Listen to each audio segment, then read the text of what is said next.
Last fall, I pulled a handful of soil out of a bed I'd been experimenting with, and it crumbled apart like chocolate cake. Dark, rich, absolutely alive with earthworms. And the only thing I'd added to that bed was used tea bags. Not fancy amendments. Not a $50 bag of compost from the garden center. Tea bags. The same ones most people toss in the trash every single morning without a second thought.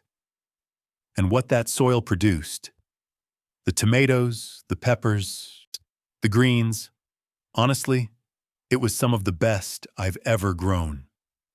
So today, I'm going to show you exactly how this works, step by step. Because once you see it, you're never going to look at a used tea bag the same way again. Now, 3 years ago, my garden soil was so lifeless I could barely grow a decent head of lettuce. I'm not exaggerating. I'd go out there, dig into the bed, and what came up looked like powdered concrete, gray, dustite. No worms, no structure, nothing. But I was buying bag after bag of compost from the hardware store, mixing in peat moss, adding fertilizers, and sure, things would grow for a season. But the soil itself never really improved. It was like putting a bandage on a broken bone.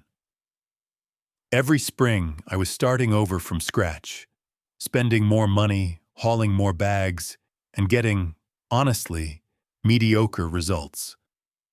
Then, one afternoon, I was cleaning out the kitchen, and I had this pile of used tea bags sitting on the counter. I'd read somewhere years ago that tea was good for plants, but I'd never really done anything with that information. So on a whim, just to see what would happen, I buried about a dozen tea bags directly into one of my raised beds. Didn't think much of it, moved on with my day. 2 weeks later, I went back to that bed to plant some transplants, and the soil around those tea bags had completely transformed. It was darker. It was softer. It actually smelled like earth, like real, living soil. And that was the moment I thought, okay, there's something going on here that I need to understand. Here's what nobody tells you when you start composting. The traditional way is painfully slow. You build your pile, you layer your greens and browns, you turn it every week, you wait, and wait, and wait. 3 months if you're lucky. 6 months if you're being realistic. Sometimes even longer if your ratios are off or the weather doesn't cooperate. And during all that time, your garden beds are sitting there, hungry, depleted, producing less and less every season. Meanwhile, the garden center is more than happy to sell you another $40 bag of premium compost. And here's the thing that really got to me. A lot of that store-bought compost isn't even that good. I've opened bags that smelled like sawdust, bags that were mostly wood chips dyed brown. I even bought one once that had pieces of plastic mixed in. Actual plastic. And we're paying premium prices for this stuff because the alternative, waiting half a year for a compost pile to finish, just isn't practical for most people. The fertilizer companies know this. The soil amendment brands know this. They've built an entire industry around the fact that good soil takes time, and most gardeners don't have time to wait. So we keep buying. Season after season. $50 here, $80 there. Over the years, I calculated that I'd spent well over $600 just on bagged compost and soil amendments. $600 to do something that nature does for free if you know the right method. And that's what frustrated me the most. Not the money, although that stung. It was the dependency. I was dependent on a product to do something that should be simple, that should be natural. And the more I thought about that, the more I realized there had to be a better way. That's when I started looking at what was already sitting in my kitchen trash, and I kept coming back to tea bags. Here's why they work so well, and it's kind of fascinating when you understand the science behind it. Tea leaves are incredibly rich in nitrogen. That's one of the 3 primary nutrients plants need to thrive. But they also contain tannic acid, which does something really interesting to soil.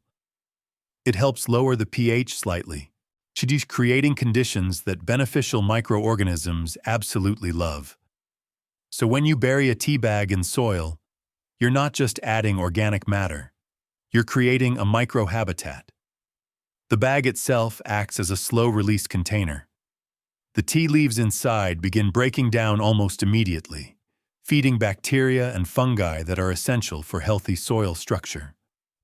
Those microorganisms multiply rapidly, and as they do, they produce byproducts that bind soil particles together into what's called aggregate structure. That's the crumbly, spongy texture that every gardener dreams about. The kind of soil that holds moisture but still drains well. The kind roots can push through easily. And here's what makes this different from traditional composting. It happens fast.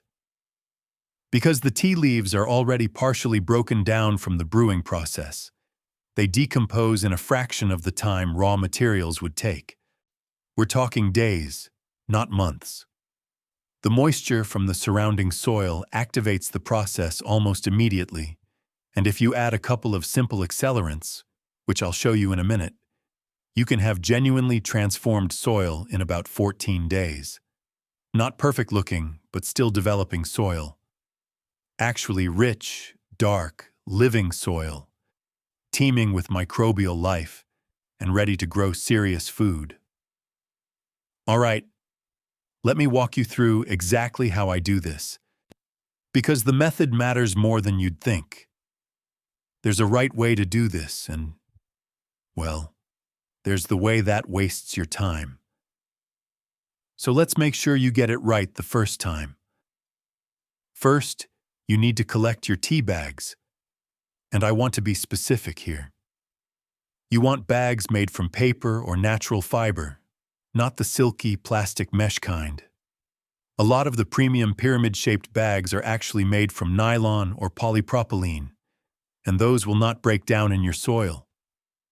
They'll just sit there. So check your tea brand. If the bag feels papery and tears easily, you're good. If it's shiny or slick, skip it or cut it open and just use the loose leaves inside. You'll want to save up about 15 to 20 used bags for a standard 4x8 raised bed. That sounds like a lot, but if you drink 2 or 3 cups a day, you'll have that in about a week. Just toss them in a bowl on the counter. They don't need to be dried. Wet is actually better. Step 2. Prepare your bed. You want to loosen the top 6 to 8 inches of soil with a garden fork. Don't flip it over completely. Just break it up. You're creating air pockets and making space for the tea bags to make contact with the existing soil biology. If your soil is really compacted, spend a little extra time here.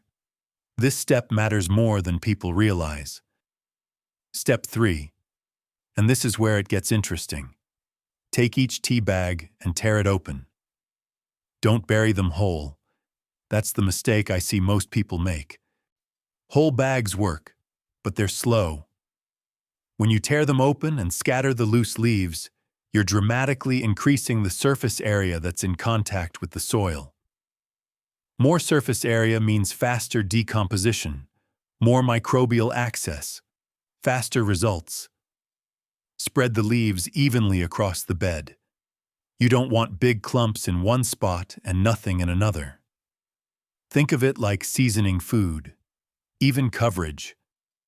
Step 4. Add your accelerants. This is the part that takes this from good to incredible. So you can sprinkle about a 1/4 cup of used coffee grounds over the same bed. Coffee grounds are also high in nitrogen, and they complement the tea leaves perfectly. Then, And this is my secret weapon. Add about 2 tablespoons of plain, unsulfured molasses dissolved in a gallon of warm water. Pour that mixture evenly over the bed. The molasses feeds the beneficial bacteria directly. It's like rocket fuel for microbial activity. You'll notice, within about 48 hours, the soil will actually feel warmer to the touch in that bed. That's the microbes working. That's decomposition happening in real time. Step 5. Mix everything into the top 4 inches of soil. Use your hands or a small rake. You want the tea leaves, coffee grounds, and molasses water all incorporated, not just sitting on the surface. Get it mixed in there. Really work it through. Step 6. Water the bed thoroughly.